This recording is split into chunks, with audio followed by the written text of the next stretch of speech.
Hi again, everyone. Welcome back. Another Distributed with TED Magazine podcast. I'm Scott Costa, publisher of TED Magazine. Thanks for joining me. It's great to have folks continue to watch and listen. Another video podcast. Everybody talking about the economy. So guess what? We're talking about the economy. Erin Prinster's here. Erin is NAED's business intelligence analyst. More importantly, she is the author of NAED's Economic and Industry Sector Outlook, which is coming out this week. July the 29th. And just because it comes out July the 29th, by the way, it's still valuable for months and months afterwards. So don't think if you missed it on the 29th, you can't download it on August 5th, because certainly there's a lot of value there. And Erin tells me this is important.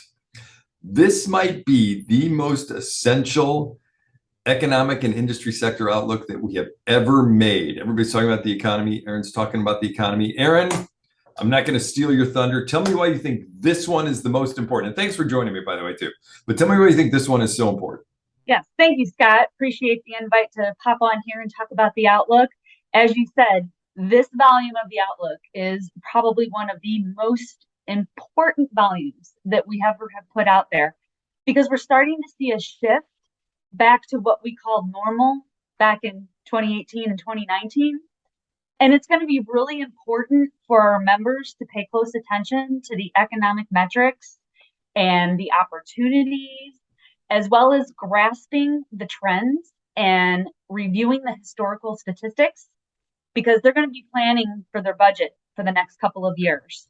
And they're also going to be looking at their budgets for the remainder of the year and what's going to happen. So very, very important volume this time around. Take me into that a little bit. And I don't want you to read the whole outlook to me here on this podcast. I'm not trying to say that, but you talk about kind of a shift back to the old normal of 2018, 2019. What are we seeing, I guess, that kind of takes us back to the good old days, if there is such a thing? What takes us back to there? Just give me a little bit of what that means, what you're looking at. Yes, I want to be very careful with saying back to normal, because it's not going to be 100% back to normal. Mm-hmm. What I mean is, we're not going to see a giant overheating or a giant surge. We're also not going to see a complete dive downward. Of course, we know that we've had several black swan events in the last couple of years, so anything could happen. But as of what I'm seeing right now, and in the numbers and the data and the research that I'm doing, we're going to level out and quote unquote get a breather. We've been talking about gas prices. That's probably the best analogy that I can come up with right now, is that they soared extravagantly in the last couple of months, and now we're starting to see them retreat. But they're still higher than they were 2-3 years ago. So those are the things that we have to keep in mind. We have to be very careful when comparing to prior years. That's why it's so important to look at month over month, quarter over quarter, year over year, and go back even further. The other example, the recession. I believe that's the big question on everybody's mind, is recession and the course of inflation. And that includes wage inflation, not to mention labor shortages. There's just so many great insights within this next volume. I provide my prediction on the recession and why I think the way I think, and if there's going to be one or not. So things like that, and paying attention to, like I said, those trends, that there are some things that, it used to be worse. I think we've seen in the headlines recently, housing market is in a recession, it's starting to cool off. Stop and look at the numbers. It's not as bad as what it used to be back in that great housing depression back in 2008. That's why it's really important to look at trends. Right. And I'm going to get into that in a second, but I'm going to take you back just a little bit too. You talked about, again, the importance of this particular volume. Touch on that again in terms of folks creating their budgets. And I, I'll be honest, I kind of create a TED magazine. I create a yearly budget. Like, okay, what do I think is going to happen in the year ahead? But I am kind of noodling about, okay, what do I want to do 3-4 years from now? You mentioned sort of a 2-year budget plan and why this is so important. Kind of get into the timing of this particular volume and sort of when people are doing their budgets and how they can be planning for what you said, it's 2 years from now. Yeah. So normally we hear from our members and they state that they start working on their budgets and their planning for the next year, the following year, the year after that, around September. And this comes out in July. Our next issue comes out in the end of October. And at that point in time, people are pretty much wrapping things up, looking to see how they did for the year and how it compares. But we look at opportunities in the future and where things are going. So that way they can plan to see, okay, we're starting to see things slow down a little bit. We're not going to have the increases probably that we saw in the last year.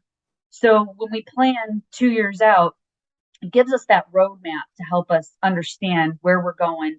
Are we on the right track? Look and see what we've done. And do we match up, Yeah. And like I said, the opportunities that are sprinkled through the outlook are really important because we talk about the construction opportunities and the expected sales growth of this industry within the outlook.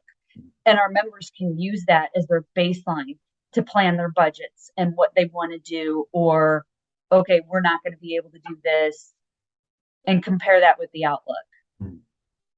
Okay, so let's get into this then. You talked about recession. Everybody's talking about recession. The economists are talking about recession. Investors are talking about recession. The Sunday morning news programs are talking about recession. The Treasury Secretary is talking about recession. The Fed's talking about, I don't know if you heard, people are talking about recession these days. So give me sort of a two double-edged kind of question here in terms of, one, I want to know what you're looking at. Again, you don't have to give me any specifics about this is why I think these things are going to happen, but what indicators are you looking at that point to your recession predictions? And then the second part of that is, will it really have an impact on what we do as electrical distributors and construction spending and things like that? So what are you kind of looking at, and how do you see sort of the impact on what it is that we do? I am looking at unemployment rates. I am looking at employment rates. I'm looking at job openings. I'm looking at inflation. I'm looking at cost of products. I'm looking at producer price indexes, all things related to that. I'm looking at trends from the past couple of years. And I want to let everybody know that it's going to be sector by sector. And my outlook goes into that. Like, it's probably going to hit some certain sectors worse than others. But as far as an impact on our industry directly, I don't think that we are going to see a very large impact. And I explain why in the outlook. Is there still, though, some concern labor shortage wise and how that could impact how we're doing economically in this supply chain? Yes and no. Again, it varies by sector. Yeah. And so get into that a little bit more in terms of, it seems to me like, and I don't know the folks that you've talked to, but we went through a stretch maybe 8 to 12 months ago where everybody was hiring and everybody was short-staffed. Now it seems like folks are kind of filling up those spots, and we're not as short as we used to be. What kind of things are you seeing? Are folks headed back to work? Are folks starting to feel a little bit more fully employed, or at least closer to fully employed at this point? It depends on sector. It really does. It does. Okay. There are some jobs out there that are some sectors out there that are just still really, really hurting for employees. There are some sectors out there that, okay, we're getting to a point where, we're close to full. We've hired everybody that we could, and we're just going to kind of be steady now and watch the numbers as it relates to our particular industry. We'll take the airline, for example. They're losing out on a lot of pilots because of retirement, and they have a forced retirement age. Well, there's lots of canceled flights. There's lots of rescheduled flights. There's so many things going on with the airline industry. They're starting to rethink, okay, do we need to extend the retirement age? And if so, what is that going to look like? How is that going to affect our consumers? How is it going to affect current employees? Safety issues come into that as well. So yeah, it really varies by sector. We still have a shortage of homes, but yet housing market is starting to cool off a little bit, but they're also experiencing labor shortages there as well. So It's Right. definitely by sector. Right. So let's dig into the indexes then. Yeah. Both the sales growth index and the what are we calling it? The construction spend index. Let's start with Construction index. yeah. Let's start with sales growth index. Okay. A key factor. What do you see? We have our expected sales growth index, and we are now 2 quarters old in this. Yeah. And that index is going to be really important to our members because it is directly from our members' mouths. Yeah. What they expect their sales revenue to be a year from now, next quarter, the end of the year, and we roll that up into an index. Mhm. So it's basically the voice of our members. And if your Right. company isn't participating in this survey, please reach out to me because it's so important that you participate in this so we can hear what our members are saying. It's something that our members have been asking for a long time. You know, what are our members saying? What is everybody saying? And it doesn't matter what kind of member you are, or what kind of sales revenue, or what kind of company you are, or how many employees or branches you have, or if you report to Wall Street or not, publicly or privately company. It doesn't matter. Our members want to know what our members are saying. Yeah. Right. So we created this index in this survey specifically for them. Yep. And yeah, reach out to me. I can talk to you about it. You can't afford not to participate in this. Yeah. So get me into that a little bit too, because I want folks to feel a little more comfortable. I mean, I'm sure they feel comfortable, but extremely comfortable. Again, this is, first of all, exclusive information. Excuse me, exclusive information for NAED members. That's important in and of itself. But take me into, how you're gathering this information, what information that it is that you're gathering, the number of distributors who are supplying information to you. So folks kind of are like, oh gosh, I sort of feel like the haves and the have-nots. It's like, if you're a have-not, I think I need to be a have because these are the things that are happening. So take me kind of into what that index is and how it works. Yes, we send the survey out to all of our C-suite members. Right.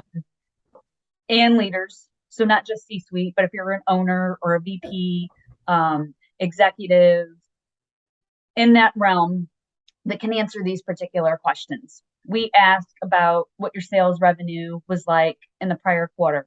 How does it compare to the prior quarter? How does your sales revenue this quarter compare to last quarter? How does it compare to the same quarter last year? Where do you think your sales revenue is going in the next 12 months? We talk about capital spend because that's very important. There's a lot of cash still being spent. And that's another reason why I think that we're okay, our industry, for the recession. And again, I go into all of that in the outlook. Mm-hmm. We talk about technology spend.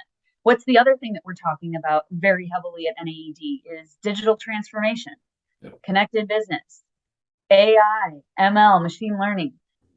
We want to know from our members, what are they spending their dollars on? What are they investing in? What's their technology like? Are they getting up to speed? Are they getting ready for that next thing? That again goes back to that 2-year, 3-year planning. Then we talk about what's on their mind. What are they concerned about in the present? And a lot of it is the topics that we just discussed. Mm-hmm. Inflation, recession, wage inflation. And we talk about all of that. And then there's pieces of that we put into the outlook. But the full gamut report is only available to those who participate. That's why it's so important that our members participate in this, because it is knowledge directly from the industry. Exactly. And that's why it's important that NAED has a business intelligence analyst named Erin Prinster, who's able to get this stuff together. I mean, there's real value to this. So then get into the construction index. What is that, and what are you paying attention to there? The construction index we've had now for 2 years, and got 2 years of data, so it's really good information. We look at construction GDP, construction spend in 102 MSAs. Let me say that again, 102 MSAs. Think about that, yeah. Yeah, our members always want MSA level stuff, so we're giving it to them in this. And what I'm starting to see in this construction index are the effects of how the economy was affected and how the construction industry was affected by that overheating last year. Yeah. And how it's turning out now in local markets. So very interesting insights there. It's definitely something that we're going to have to keep a close eye on quarter over quarter, because we are seeing some interesting shifts between some MSAs. Yeah. All right. So a little bit of the nuts and bolts now. You've sold me. Like I haven't been sold on the economic outlook, industry sector outlook. I haven't been sold on that before. Now I'm completely sold about all this stuff that's in there. So let's get into a little bit of the nuts and bolts on this again. It will be available July 29th. Head on over to, there's a couple ways to get, one of the ways to get it, head on over to www.naed.org/outlook. Or certainly you can contact Erin. Erin, how can folks contact you to make sure that they're getting this, again, essential quarter of Outlook? What's a good way to contact you? They can call me 314-812-5336, or my email address, eprinster@naed.org. And I think Scott put that at the bottom of the screen. I'll put it down there. Exactly. The important part is this. Okay, so the contact part is important, because just because you've downloaded the Outlook now doesn't mean you might not have some other questions. With that contact information, what can folks do, Erin? You tell them.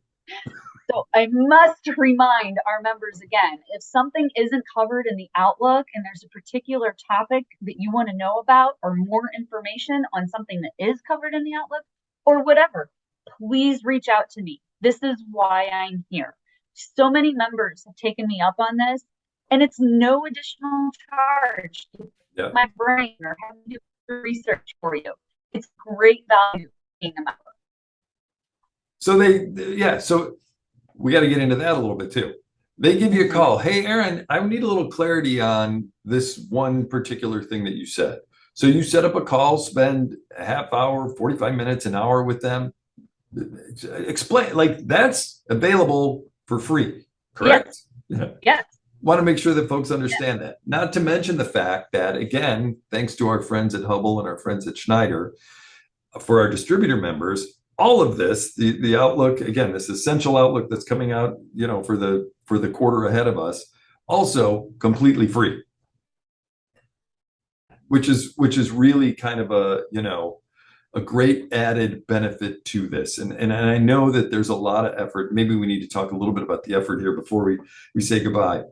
Like, you finish one, like the Outlook came out last April, the end of April, and it's like instantaneous. We got to get right into so get into some of that effort. Maybe folks don't understand the amount of work that goes into these things. I mean, this is a really inclusive. I don't know if that's really the right word. It's very in depth. How would you describe it? I don't know how I would quite say it, but it's a really it's essential because it has so much information in it. Yes, and it's comprehensive. That's the word. Yeah, I don't put people off by saying when we say a lot, we mean context, graphs, charts, explanation, opportunities. You're not going to be reading a novel. You're going to have a paragraph, and then you're going to have a graph, and then you're going to have another little paragraph and another graph and some context to provide with that. So it isn't boring. It's lively and fun, and it has some pictures and definitely colorful and a little bit of interactive. And you can click on links and go to different places in the Outlook anytime you want to. You don't have to read it cover to cover on day one. You can pick a section and read it separately. It doesn't flow like a book. However you want to read it. And there's 11 sectors, and each sector is a page to 2 pages long tops. And again, there's charts and graphs in there, so it's not just all words. Yeah. It's not like you're just reading and reading and reading. Yeah. And I think you pointed out to me earlier, if you're a distributor and you have branches in other cities or states or areas, download it and you can be sharing it with your branch managers or your other folks around the country, correct? Yes, that is another great benefit. I had a distributor call me last week and said, Erin, we already bought the Outlook, or we got it for free, and I want my whole data analytics team to also get it. Mm-hmm. Do I have to pay extra? No, you can just sign them up and they'll get it. So yeah, even 100 more people on your team, 200 more people, 300 people. If you want your whole company to receive it, all we need is their names and email addresses, and we can get it to them. It's a pretty inclusive, comprehensive document. I appreciate the work you did on it. I appreciate, again, like you said, This might be the most important volume we've ever done. So I certainly hope folks are going to head over again. Just a reminder, head on over to www.naed.org/outlook. Certainly get ready on Friday to make sure that you're downloading it. We're going to continue to remind folks throughout this week and beyond that they should get their hands on it. But Erin Prinster, thanks for hopping on the podcast with me and talking about what you've been doing. And thanks for all you've been doing, obviously, to work on this particular document that helps out our members so much. Thanks so much. I do really appreciate it. You're welcome. Thank you, Scott. It's great having you on. It's great having you on. And real quick, if anybody has questions for me about this podcast, you need a little bit more information, I'm going to send you to Erin. But either way, you can still contact me about this podcast, other stuff we're doing. Still 2 ways to do that. Give me an email, scosta, SCOSTA, at NAED.org. You can give me a phone call, 314-812-5311. I'd love to hear from you guys until we get a chance to talk again. Thanks, everybody, for watching. Thanks, everybody, for listening to the Distributed with TED Magazine podcast.